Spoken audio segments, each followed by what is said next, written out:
I'm gonna start reviving an old project that I'd sculpted out of foam and a mannequin probably 5 years ago.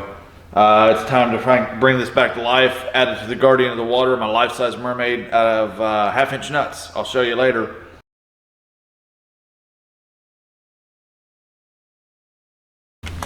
I've broken a few of the tail tips off, so I'm just gonna use some electrical tape as a reinforcement. Just have to get through the casting process. If my sacrificial form can survive, it's great. If not, that's the reason it's called sacrificial. Just gonna take some scrap metal, try to bring this down even with the top of the form here. That way when the plaster will overflow, I've hit all my center points, but I'm gonna have to dig a lot of this back out. There's gonna be a lot of scrap of plaster here. I don't know what I'm gonna do about that. What I'm gonna attempt to do is I've got a bunch of chunks of scrap foam and some, looks like 6-inch foam sheeting.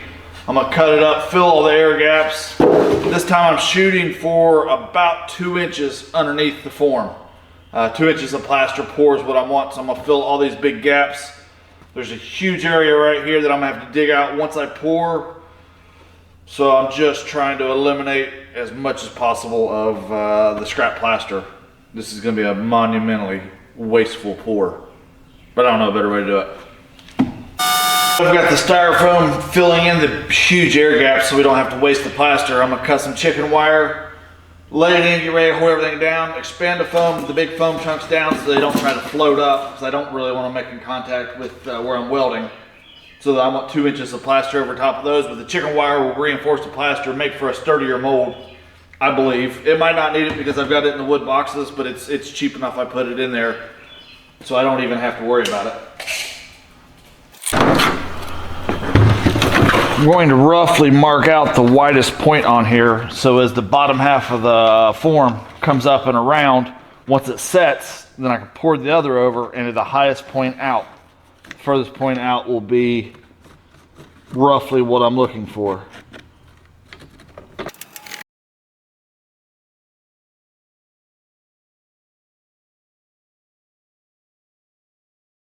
The form's mostly prepared and ready to fill. I gotta come in and caulk with the cheapest caulk I can find possible on the shelf. It's just to seal it till the plaster starts to set up.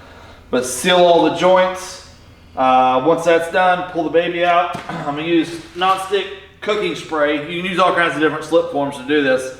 I just use non-stick cooking spray. It's easy, it's cheap, it's local, I can get it. Once that's done, I'm gonna screw this bar holding the center down. I've got another just scrap rod to hold this down where I want it. I'm gonna screw it down to hold it. Mix my plaster and fill the form, and as soon as it starts getting soapy, starting to set up slowly, I'm gonna come in here and dig everything out because this is an uneven form. So I'm gonna attempt to do my best to dig everything out from around the tail here, where the tail, one side's dropping down, one side's up, and see if we can bring it to life and not tear the form up doing it. See what we can do.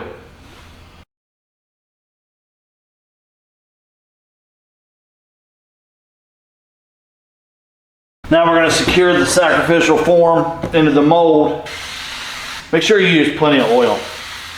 At this phase, I probably use way more than I need to. I don't even care.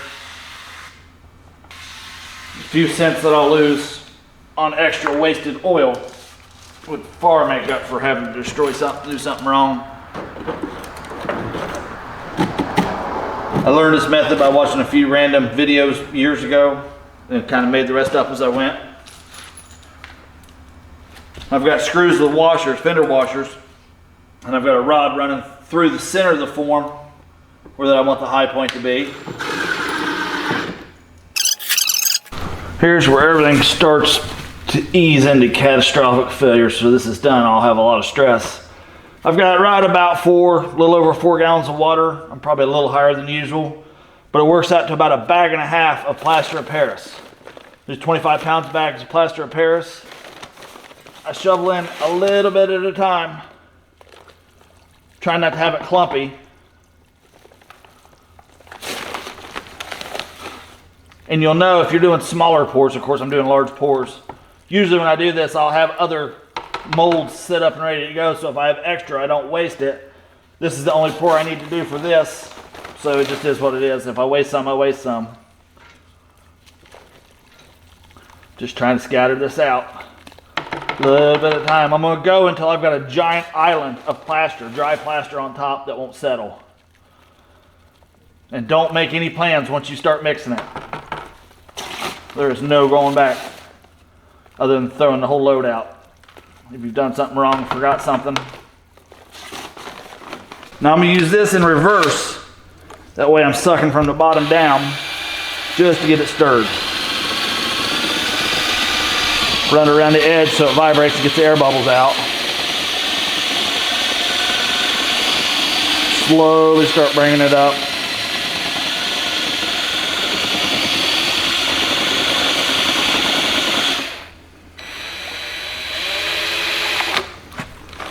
And I'm going to pour some off because I didn't estimate it right. Oh. And I just made a mess. That's the reason I use a tarp. I always make messes doing this. The tarp saves me so much trouble. And I need to block this back corner up. We're getting some leaks. Or not leaks, it's unlevel.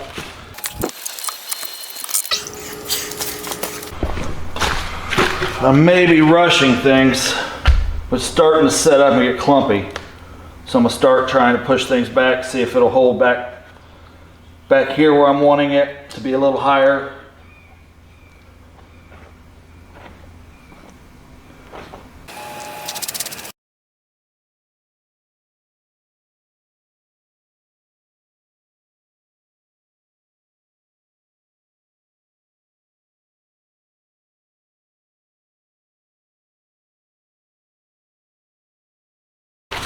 Plan for the day. Get the some of the boards busted down off this, the hold downs, get them out of here, at least this one.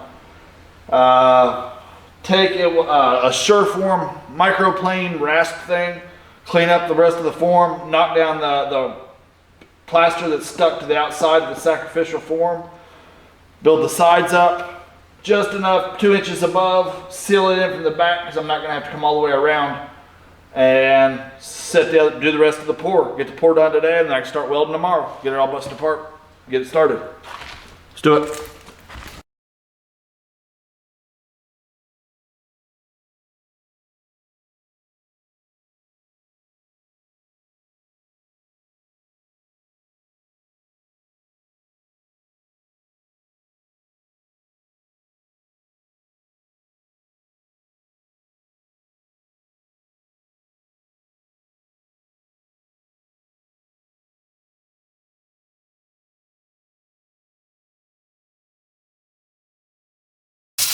Hopefully you can see what I've done here.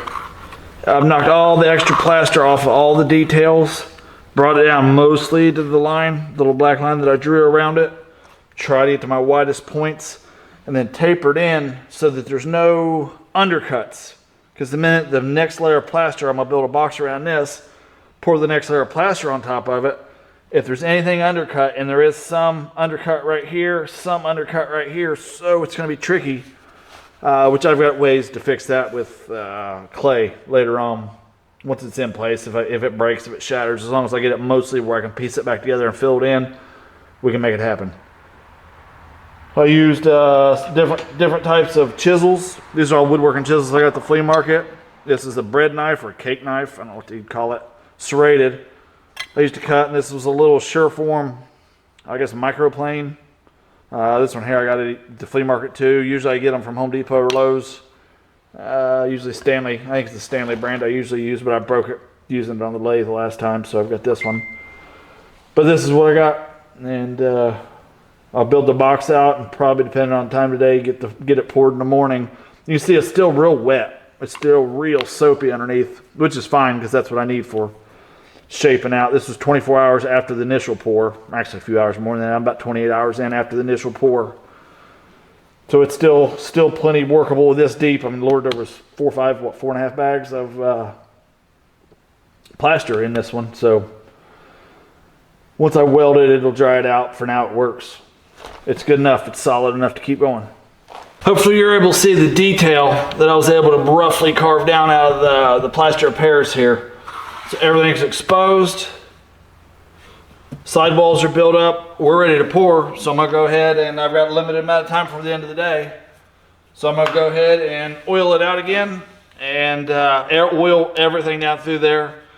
Add the chicken wire back in, fill it up, put the top on, and I'll be back out tomorrow morning, break it apart.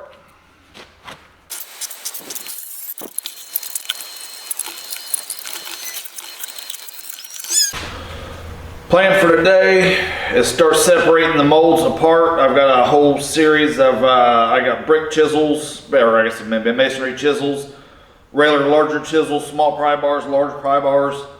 Start moving, separating and jiggling, and hopefully be able to get my straps underneath it and slowly lift with the chain hoist so I don't have to muscle it a whole lot.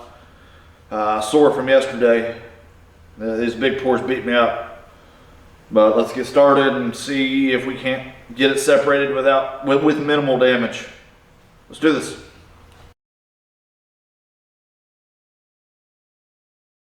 Yeah, I'm rather satisfied with the way that this turned out. Nothing that I can't clean up. Fix in with some chisel it in, clay it in, and yeah, we're ready. We're ready to get cleaned up. Getting rolling today. I'm gonna clean up the forms, have them ready to really start laying the nuts in. Probably have to put some clay in some certain places to hold the nuts, rebuild some broken areas with the clay. But other than that, it's just gonna be a big day with a Sureform rasp, which this one, I didn't take care of it the other day, and some chisels, and get everything shaped in, roughed in. And this will be our rough sacrificial form out of the plaster. So yeah, let's just get it cleaned up and rolling. I just noticed a massive failure right here where part of the fin broke out. So, as you can see, it got right by me while I was smoothing everything out. If I fit the original mold back in, looks like this huge area where there's nothing there. There'd be a lot of clay to put in there. So I'm gonna remix some plaster, try to figure out a few different ways to get some chicken wire back in here, reinforce this. Might even actually just build the side back up and pour this in. That's actually going to probably be the best way to go. So I'm going to fix this in post here and keep right on rolling. Other than that, I'm really happy with the way this is going.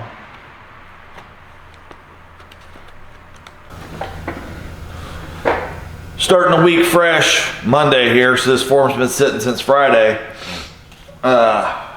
Hopefully it hasn't set too long and hardened up too much. I don't think it would have. We'll find out.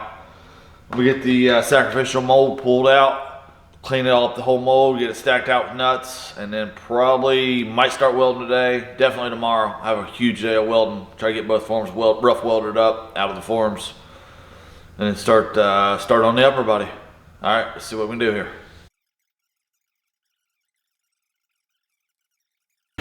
I don't know if it'll show up on film, but there's an overlapping gap where the extra plaster was poured in to fill back in. So I'm just going to smooth this out. Try to make some good smooth transitions out of this the best I can. That the closer you get the form to right, the easier the final form becomes, since I'm not going to weld the exterior of the nuts.